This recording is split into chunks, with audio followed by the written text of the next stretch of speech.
I like to open this with Proverbs 24, verse 17. Do not rejoice when your enemies fall, and do not let your heart be glad when they stumble. But as Christians, we believe there can be no celebrating, no dancing in the streets, no joy in the death of Osama bin Laden. In obedience to Scripture, there can be no rejoicing when our enemies fall.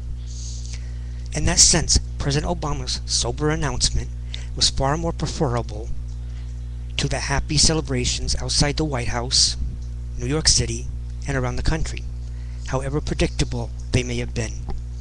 For those of us who embrace a vision of the just war theory, owned carefully over the centuries of Christian tradition, our response is disciplined by belief that war itself is tragic, and that all killing in war, even in self-defense, must be treated with sobriety and even mournfulness. War and all of its killing reflects the brokenness of our world. That is the proper spirit which to greet this news. This event does not provide new opportunities for our nation. President Obama's respectful treatment of Islam in his remarks, and his declaration that Osama bin Laden's body was treated with respect according to Islamic customs, offers all of us opportunity to follow that example and turn away from the rising disrespect towards Muslims in our nation. A second opportunity for the United States to reconsider the questionable moves we have made in the name of the war on terror.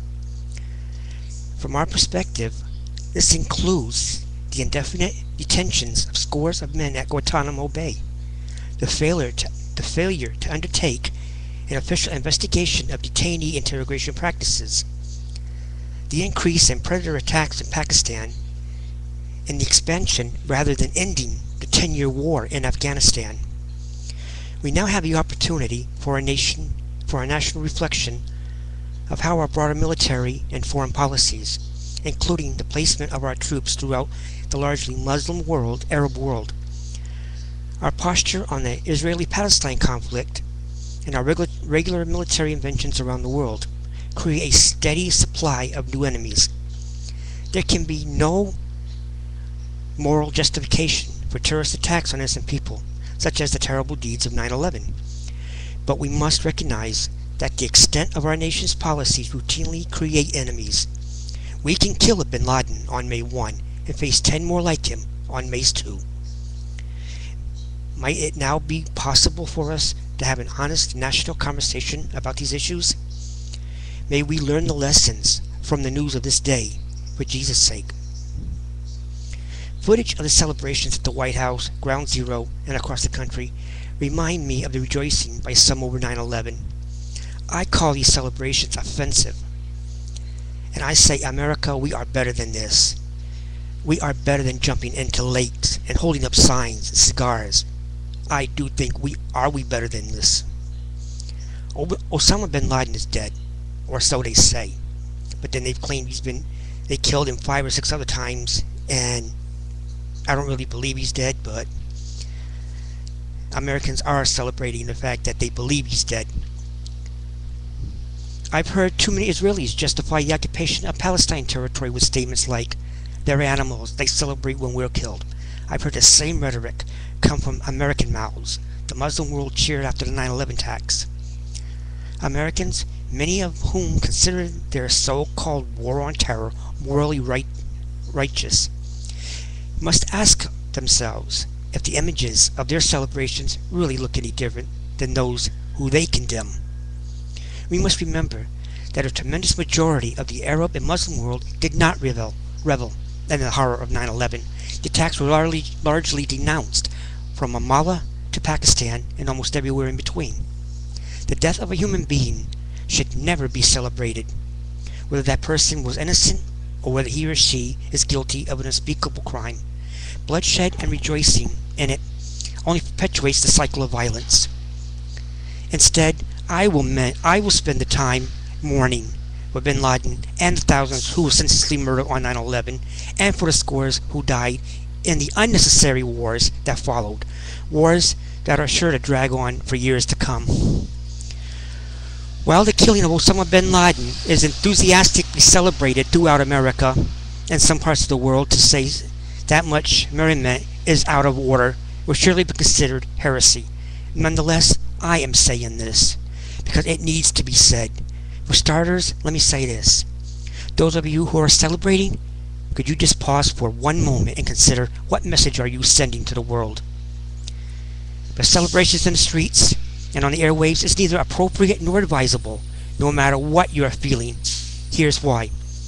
Celebrating the killing of any member of our species, for example, by chanting USA, USA, and singing the Star-Spangled Banner outside the White House or jubilantly demonstrating in the streets is a violation of human dignity, regardless of the perceived degree of good or evil in any of us. We are all, each of us, human. To celebrate the killing of a life, any life, is a failure to honor life's inherent sanctity. Plenty of people, though, will argue that Osama bin Laden did not respect the sanctity of others' lives. To that I would ask, what relevance does that have to our own actions? One aspect of being a human being is the ability to choose our own behavior. More specifically, our capacity to return good for evil, love for hate, dignity for indignity. While Osama bin Laden was widely considered to be the personification of evil, he was nonetheless a human being. A more peaceful response to his killing would have been to mourn the many tragedies that led up to his violent death and the thousands of deaths that occurred in the attempt to eliminate him from the face of the earth, and to feel compassion for anyone who, because of their role in the military or government, American or otherwise, has led to play a role in killing another. This kind of compassion can be cultivated, as practitioners of many different spiritual traditions will attest. We are not peaceable species. We are not a peaceable nation. The public celebrations of this killing throughout the country draws attention to these facts. The death of Osama bin Laden gives us an opportunity to ask ourselves, what kind of nation and what kind of species do we want to be? Do we want to become a species that honors life? Do we want to become a species that embodies peace? If that is what we want, then why not start now, examine our own hearts and actions, and begin to consciously evolve in that direction? We could start by not celebrating the killing of another. It is hard not to think that some of the impulse to celebrate justice being done may also contain a certain pleasure in revenge, not just closure, but getting even. The world is not safer with Osama bin Laden's violent demise. Threat levels are going up, not down. Evil has not been fully removed from the earth. The war on terror goes on. So many celebrations must be tempered with the sobering fact that much work still needs to be done to establish peace.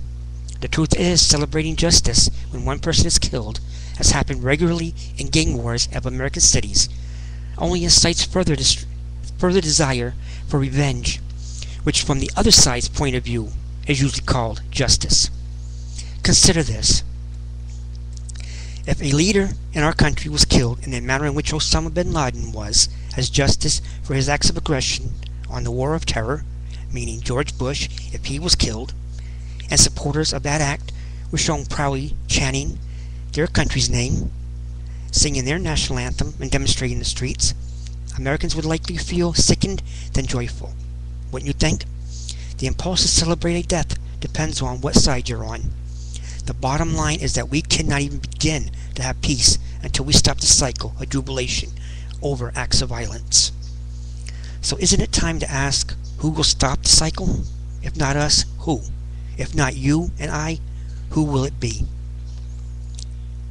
In the words of Ernest Hemingway, do not ask for whom the bells toll. It tolls for thee.